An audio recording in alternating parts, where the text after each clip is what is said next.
এই দুনিয়ায় আপনি যা করতেছেন সেই হিসাবটা কিন্তু আপনি ঠিকই পেয়ে যাবেন, হয়তো এই দুনিয়ায় পাবেন নয়তো পরকালে পাবেন।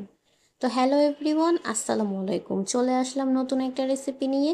রেসিপিটা হচ্ছে পাস্তার রেসিপি।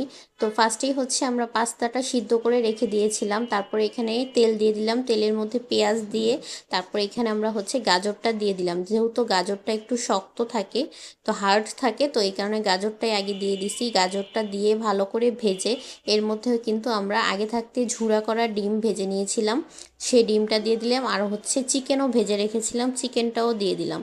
দিয়ে তারপর ভালো করে এখানে হচ্ছে নাড়াচাড়া করতে থাকবো।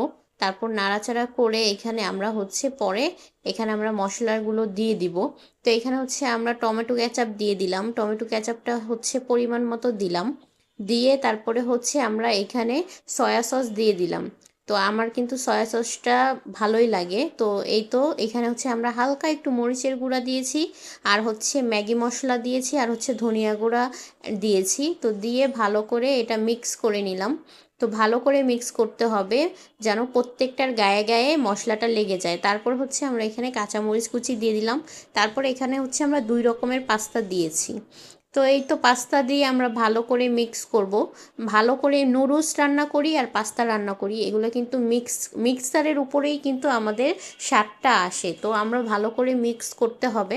তো ভালো করে মিক্স করতেছি। তো মিক্স করার পরে যেটা হলো যে পাস্তাটা কিন্তু খেতে অনেক বেশি মজা হয়েছিল। পাস্তাটা আমি মানে এত বেশি মজা হয়েছে যে পুরোই রেস্টুরেন্টের একটা স্বাদ আসছে। তো এখানে আমরা কিন্তু টেস্টি সল্টও ইউজ করেছিলাম। তো সবাই ভালো থাকবেন। আল্লাহ।